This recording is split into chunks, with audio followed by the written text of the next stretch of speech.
Hello friends, स्वागत है आपके अपने यूट्यूब चैनल एटॉमिक केमिस्ट्री में। जैसा कि आप जानते हैं 12th के बच्चों के लिए स्टार्ट किया गया है ऑब्जेक्टिव सीरीज। इस ऑब्जेक्टिव सीरीज के क्रम में सभी चैप्टर के आपके इंपॉर्टेंट ऑब्जेक्टिव क्वेश्चंस जो आपके बोर्ड के एग्जाम्स के लिए बहुत ही इंपॉर्टेंट है उसको लेकर के आ रहे हैं। इसी क्रम में आज भी लाए हैं पी ब्लॉक का ऑब्जेक्टिव क्वेश्चन। जैसे पिछले वीडियो में आप देखे होंगे पी ब्लॉक का ऑब्जेक्टिव क्वेश्चन 16 लेकर के आए थे। आज उसके आगे कुछ और इंपॉर्टेंट ऑब्जेक्टिव क्वेश्चन लेकर के आए हैं ताकि आप उसे याद करके अच्छे से अच्छे नंबर को ला सके। जैसे देखिए पहला ही क्वेश्चन है, जेनोन टेट्राफ्लोराइड का आकार होता है। बाबू जेनोन टेट्राफ्लोराइड का आकार कैसा होता है? जेनोन टेट्राफ्लोराइड का आकार होता है चतुष्फलकीय या स्क्वायर या पिरामिडल या लीनियर। किस प्रकार की आकृति में होता है जेनोन टेट्राफ्लोराइड? तो जेनोन टेट्राफ्लोराइड स्क्वायर होता है, वर्गीय आकार में होता है, वर्ग के जैसा होता है। वर्गीय आकार में जेनोन टेट्राफ्लोराइड पाया जाता है। तो इसको याद रखेंगे, जेनोन टेट्राफ्लोराइड का आकार कैसा है? वर्गीय।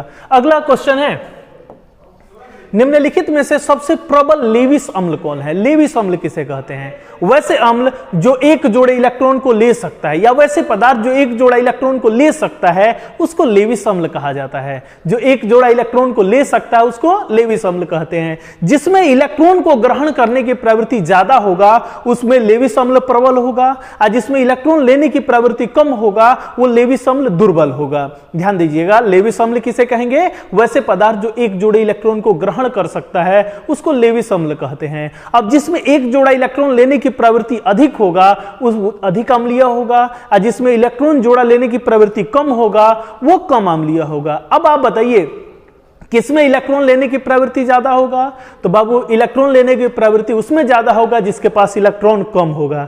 जो जितना भूखा होगा उतना ही ज्यादा ना खा सकता है। जितना जो भूखा होगा उसके अनुसार से वो खा सकता है। अगर मान लीजिए आपको कम भूख लगा हुआ है तो आप नहीं खाइएगा या कम खाइएगा। अगर आपको खूब तेज भूख लगा है तो आप ज्यादा खाइए, लेने की प्रवृत्ति, ज्यादा खाने की प्रवृत्ति होगा उस वक्त। तो वैसे ही देख लीजिएगा, जिसके केंद्रीय परमाणु के पास, सेंट्रल एटम के पास इलेक्ट्रॉन ज्यादा कम होगा, इलेक्ट्रॉन ज्यादा कम होगा तो उसमें इलेक्ट्रॉन लेने की प्रवृत्ति ज्यादा होगा, और जिसमें केंद्रीय परमाणु के पास इलेक्ट्रॉन अधिक होगा उसमें इलेक्ट्रॉन लेने की प्रवृत्ति क्या होगा? कम होगा। जैसे देख लीजिए, अब बोरन है, यहां भी बोरन है, केंद्रीय परमाणु सबका बोरन है, लेकिन कौन जुड़ा हुआ है? फ्लोरीन। यहां ब्रोमीन जुड़ा हुआ है, यहां क्लोरीन जुड़ा हुआ है, यहां आयोडीन जुड़ा हुआ है। यानी BF3 है, BCl3 है, BBr3 है, Bi3 है। आप बताइए, ये बोरन है, इसके साथ फ्लोरीन जुड़ा हुआ है। फ्लोरीन की विद्युत ऋणात्मकता ज्यादा है तो फ्लोरीन इलेक्ट्रॉन को अपनी तरफ खींचेगा। यहां भी क्लोरीन जुड़ा हुआ है, यहां ब्रोमीन जुड़ा हुआ है, या आयोडीन जुड़ा हुआ है। किसकी विद्युत ऋणात्मकता ज्यादा होती है? तो बाबू फ्लोरीन की ज्यादा होती है। और फ्लोरीन ज्यादा इलेक्ट्रॉन अगर खींच लेगा तो बोरन के पास इलेक्ट्रॉन की मात्रा कम हो जाएगी, इसीलिए इसमें इलेक्ट्रॉन लेने की प्रवृत्ति क्या होगा? अधिक होगा। इसमें इलेक्ट्रॉन लेने की प्रवृत्ति अधिक होगा तो ये प्रबल अम्ल होगा। उससे दुर्बल BCl3 होगा, उससे दुर्बल BBr3 होगा, उससे दुर्बल Bi3। अम्ल तीनों है लेकिन उसका क्रम देख लीजिए, जिसके पास इलेक्ट्रॉन की संख्या कम, इलेक्ट्रॉन की मात्रा कम, वो ज्यादा अम्लीय, और जिसमें इलेक्ट्रॉन की मात्रा ज्यादा वो कम अम्लीय। देखिए अगला प्रश्न। अगला प्रश्न कहता है, हीलियम का मुख्य स्रोत क्या है?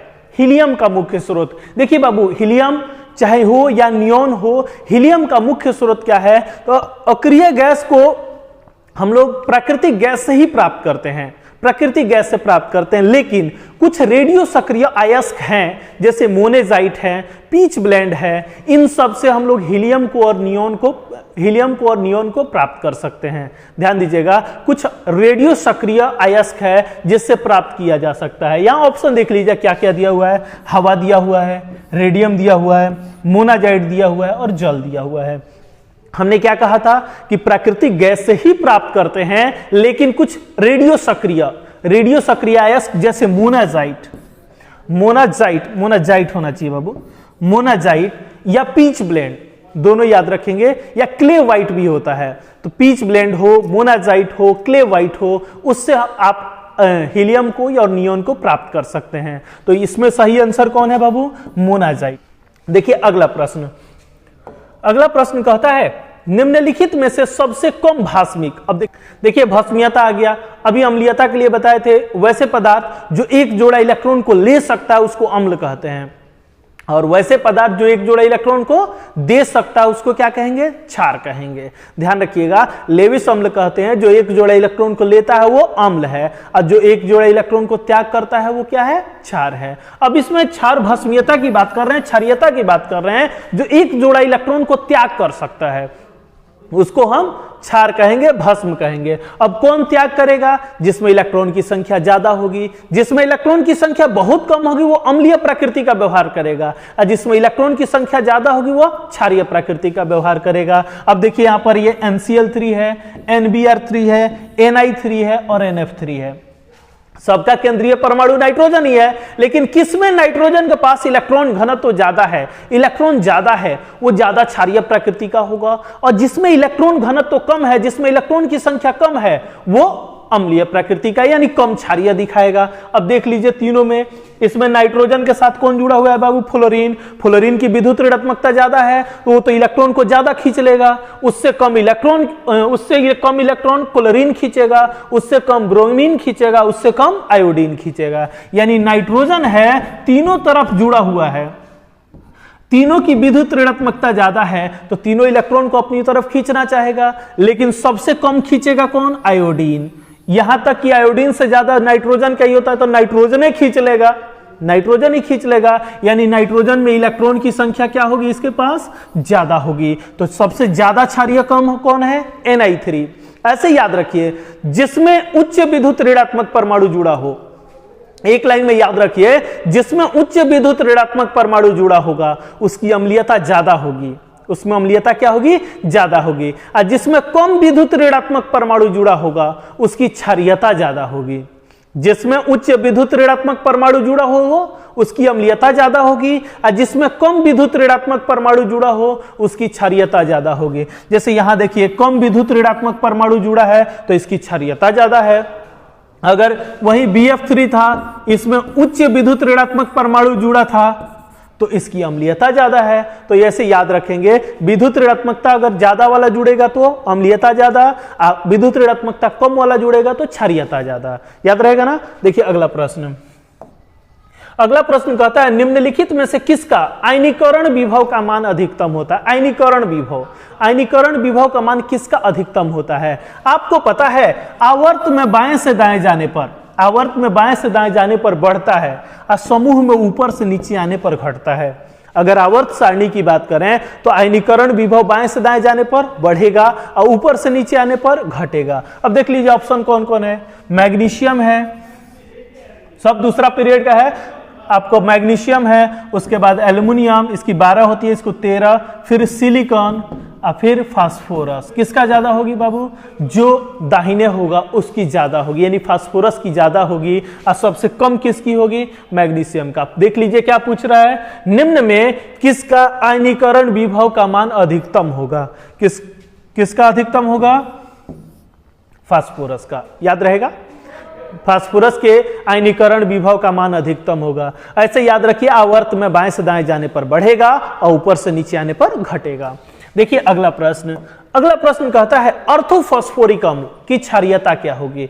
ऑर्थोफॉस्फोरिक अम्ल H3PO4, ऑर्थोफॉस्फोरिक अम्ल का सूत्र होता है H3PO4। इसकी क्षारीयता होती है 3, क्योंकि 3 को हाइड्रोजन दे सकता है इसीलिए क्षारीयता 3 होगी। पिछला अगर वीडियो देखे होंगे तो उसमें मिला था H3PO3, इसकी भस्मीयता होती है 2। सबसे ज्यादा आपसे यही पूछा जाता है H3PO3, कभी कभी H3PO4 भी पूछा जा सकता है। H3PO4 की भस्मीयता 3, H3PO3 की भस्मीयता 2। याद रहेगा क्या पूछ रहा बाबू, ऑर्थोफॉस्फोरिक अम्ल यानी H3PO4, H3PO4 की कितनी है, 3 है। अगर वही H3PO3 दिया रहता तो उसकी भस्मीयता कितनी होती, 2 होती। देखिए अगला प्रश्न कहता है निम्न में से कौन सा फास्फोरस सबसे ज्यादा अस्थायी होता है। अब कौन सबसे ज्यादा अस्थायी है, आप लोग को पता होगा फास्फोरस का 3 अपरूप बेसिकली सबसे ज्यादा मिलता है,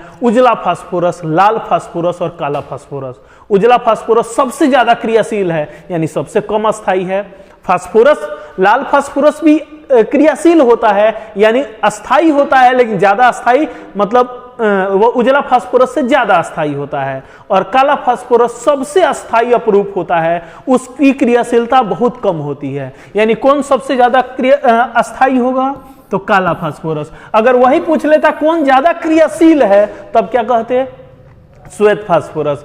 श्वेत फास्फोरस ज्यादा क्रियाशील होगा, और ज्यादा अस्थायी कौन होगा? काला फास्फोरस। याद रखिएगा दोनों को, श्वेत फास्फोरस सबसे ज्यादा क्रियाशील और सबसे ज्यादा अस्थायी काला फास्फोरस। एक और क्वेश्चन इससे पूछा जाता है कि माचिस में किस फास्फोरस का उपयोग किया जाता है? तो माचिस में हम लोग बाबू लाल फास्फोरस का यूज करते हैं। माचिस में किसका उपयोग किया जाता है? लाल फास्फोरस का। या पटाखा, बम, जो भी विस्फोटक बनाना होता है उसमें लाल फास्फोरस का उपयोग किया जाता है। तो हमें आपसे हमेशा यह भी क्वेश्चन पूछा जा सकता है कि माचिस में यानी विस्फोटक में किसका उपयोग किया जाता है? तो लाल फास्फोरस। सबसे ज्यादा क्रियाशील तो श्वेत फास्फोरस, और सबसे ज्यादा अस्थायी तो काला फास्फोरस। तीनों के लिए याद रखिएगा, तीनों में से किसी का भी क्वेश्चन आपसे पूछा जा सकता है।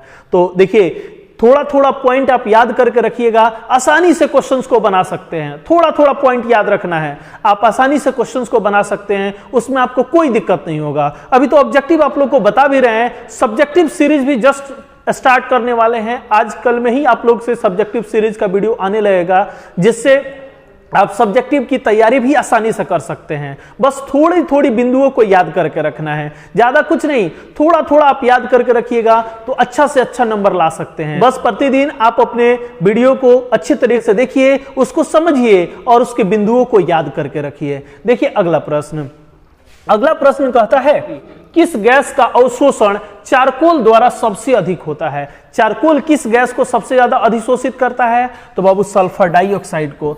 सल्फर डाइऑक्साइड को सबसे ज्यादा अधिशोषित करके रखता है चारकोल। तो याद रखिए चारकोल क्या नहीं, शुद्ध कोयला को चारकोल कहते हैं, शुद्ध कार्बन को चारकोल कहते हैं। अब सल्फर डाइऑक्साइड को सबसे ज्यादा अधिशोषित करके रखता है। अगला प्रश्न है निम्न में से कौन सा पेंटाक्लोराइड नहीं बनाता है? बाबू निम्न में से कौन सा पेंटाक्लोराइड नहीं बनाता है? दिया है फास्फोरस पेंटाफ्लोराइड, आर्सेनिक पेंटाफ्लोराइड, एंटीमनी पेंटाफ्लोराइड और बिस्मथ पेंटाफ्लोराइड। कौन पेंटाक्लोराइड नहीं बनाता है? इसमें से पेंटाफ्लोराइड तो सब बना दिया है, पेंटाक्लोराइड कौन नहीं बनाता है? तो देखिए बाबू, आपको नाइट्रोजन होता है, फास्फोरस होता है, आर्सेनिक होता है, एंटीमनी होता है और बिस्मथ होता है। आपको पिछले ही क्लास में बताया गया था, सब +3 और +5 बनाता है, +3 और +5 बनाता है। सब जितना सारा है सब +3 ऑक्सीकरण अवस्था भी दिखाता है, +5 भी दिखाता है। लेकिन अक्रिय युग्म प्रभाव के कारण बिस्मथ की +3 ऑक्सीकरण अवस्था अस्थायी होती है। पिछले क्लास के वीडियो में आपको इस चीज को बताया गया है। आप फिर से अगर वीडियो नहीं देखे हैं तो पीछे का वीडियो सभी डिस्क्रिप्शन में लिंक दिया गया है, आप वहां से देख सकते हैं। पिछले वीडियो में ही बताया गया है बिस्मथ की ऑक्सीकरण अवस्था +3 सबसे ज्यादा अस्थायी होती है अक्रिय युग्म प्रभाव के कारण। तो बाबू कौन नहीं बना पाएगा? जिसकी ऑक्सीकरण अवस्था +3 होगी तो वो क्या बनाएगा? BiCl3 बनाएगा। बाकी सब आपको पेंटाक्लोराइड बना सकता है, लेकिन बिस्मथ पेंटाक्लोराइड नहीं बनाएगा। क्यों नहीं बनाएगा? तो अक्रिय युग्म प्रभाव के कारण। याद रहेगा कौन नहीं बनाएगा बाबू? बिस्मथ पेंटाफ्लोराइड। अब कहिएगा सर तो पेंटाफ्लोराइड कैसे बना लिया? तो बाबू पेंटाफ्लोराइड इसलिए बना लिया क्योंकि फ्लोरीन की विद्युत ऋणात्मकता ज्यादा है। अब विद्युत ऋणात्मकता ज्यादा होने के कारण फ्लोरीन जबरदस्ती रिएक्शन कर लिया। अब जबरदस्ती कर लिया तब तो कोई बात ही नहीं, वो जबरदस्ती करके रिएक्शन करा लिया है। फ्लोरीन की जबरदस्ती देखोगे जेनॉन के साथ भी रिएक्शन कर लेता है। अभी जस्ट पहला ही क्वेश्चन था XeF4 था ना, जेनॉन जो होता है आपको अक्रिय गैस है, देखो अक्रिय गैस के साथ रिएक्शन कर लिया, बाकी सबको तो छोड़ दो, तो वो जबरदस्ती रिएक्शन कर लिया है। क्लोरीन जबरदस्ती रिएक्शन नहीं कर पाता है। याद रहेगा ना इस चीज को कि बिस्मथ की जो ऑक्सीकरण अवस्था होती है 3 वाला ज्यादा अस्थायी है क्योंकि अक्रिय युग्म प्रभाव के कारण। देखिए अगला प्रश्न कहता है NH3 व PH3 मिलती जुलती है। NH3 और PH3 दोनों मिलता जुलता है। बाबू इसमें भी लोन पेयर इलेक्ट्रॉन होता है, इसमें भी लोन पेयर इलेक्ट्रॉन होता है। दोनों मिलता जुलता क्या है? दोनों क्षारीय प्रकृति का है। ठीक है, दोनों क्षारीय प्रकृति का है, इसी से मिलता जुलता है। दूसरा क्या? नेक्स्ट देख लीजिए, अगला प्रश्न कहता है क्लोरीन अमोनिया की अधिकता में अभिक्रिया कर बनाता है। क्लोरीन अमोनिया की अधिकता में अभिक्रिया कर बनाता है।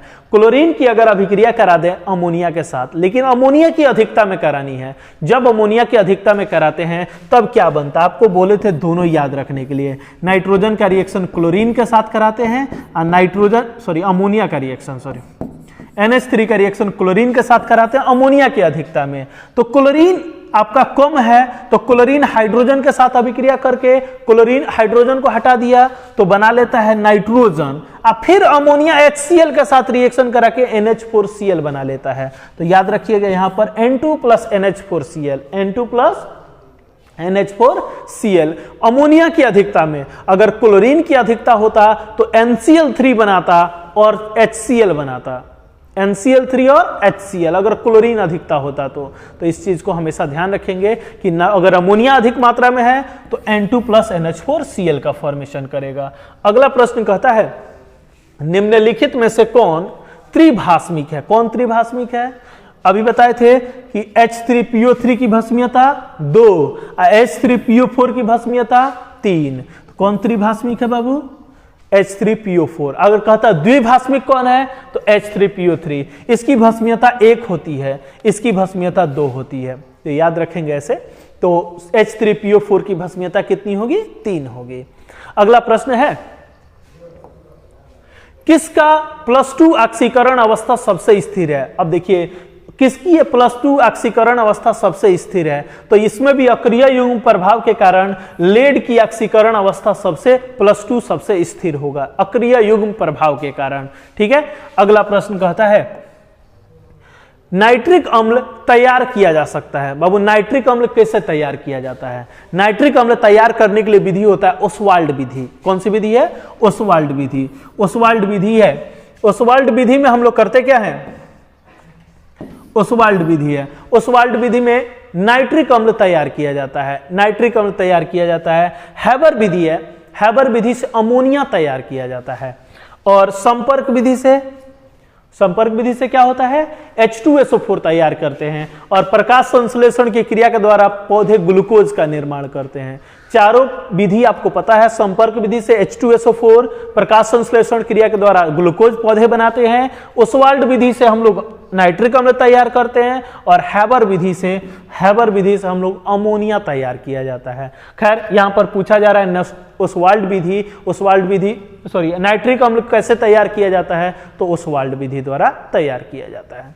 देखिए अगला प्रश्न है NH3 में नाइट्रोजन का संकरण है। नाइट्रोजन का प्रसंकरण यानी संकरण है, तो नाइट्रोजन का प्रसंकरण यहाँ sp3 होता है। क्या होता है? sp3। अमोनिया में नाइट्रोजन का प्रसंकरण होता है sp3। नाइट्रोजन के चारों तरफ 4 जोड़े इलेक्ट्रॉन है, 3 बंधन जोड़ा वाला इलेक्ट्रॉन है और 1 लोन पेयर वाला इलेक्ट्रॉन है। निकाल सकते हैं आप लोग, ऐसे लिख लीजिए। अमोनिया कह रहा है ना, तो नाइट्रोजन है और उसके साथ कई गो हाइड्रोजन? 3 गो। और नाइट्रोजन के बाहरी कक्षा में 5 इलेक्ट्रॉन, तो 1 2 3 4 5। अब देखिए एगो इसके साथ साझा कर लिया था, एक यहाँ, तो क्या जोड़ा हुआ?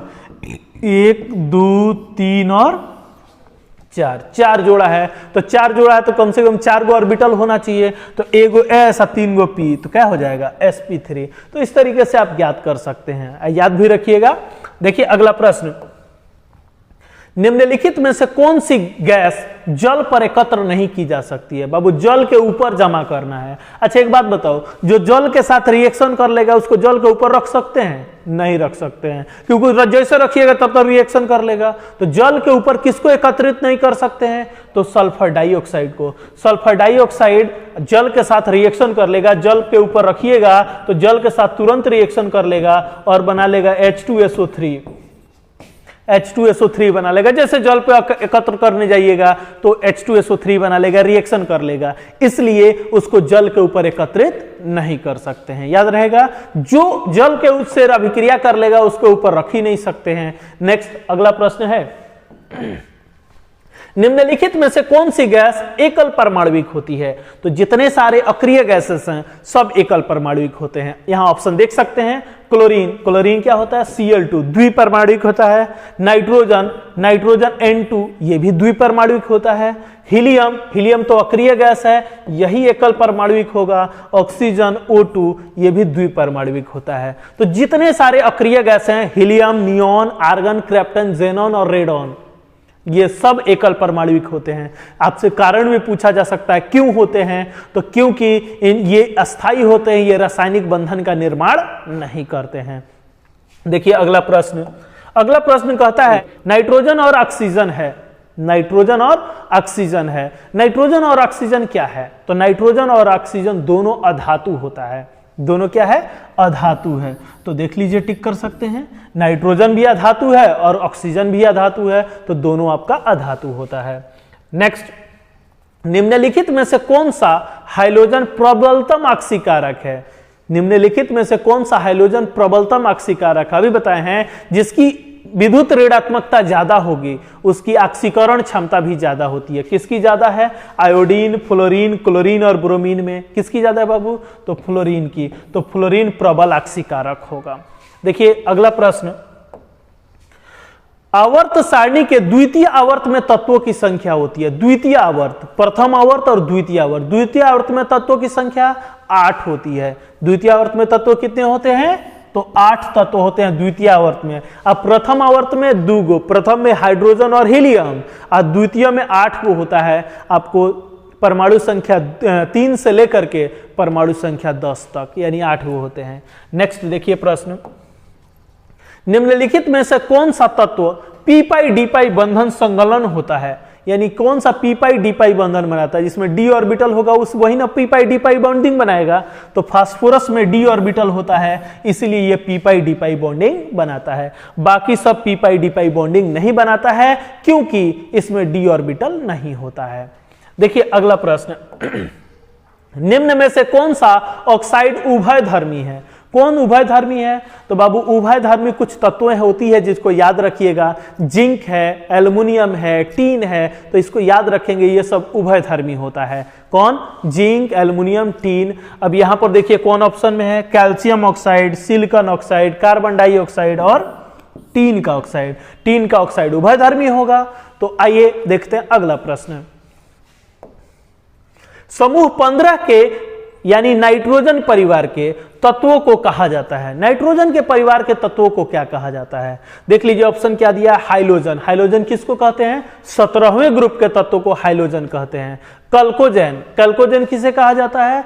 16वें समूह के तत्वों को कल्कोजेन कहा जाता है। और निक्टोजेन, निक्टोजेन कहते हैं नाइट्रोजन वाले समूह को निक्टोजेन कहा जाता है। आदर्श गैस यानी अक्रिय गैस 18वें समूह के तत्व को कहा जाता है। यानी सही ऑप्शन क्या है? निक्टोजेन। निक्टोजेन कहते हैं 15वें समूह के तत्व को। ये सभी बहुत इंपॉर्टेंट क्वेश्चंस है, आप याद करके रखेंगे किस समूह के तत्वों को क्या कहते हैं। जैसे यहां पर हमने बताया गया हाइड्रोजन किस समूह के तत्व को कहते हैं? 17वें। याद रखिएगा कौन से समूह? 17वें समूह को।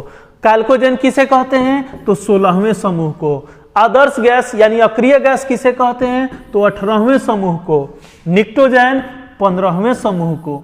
तत्वों को निक्टोजेन कहा जाता है। क्षारीय तत्व, क्षारीय तत्व या क्षारीय धातु प्रथम समूह को।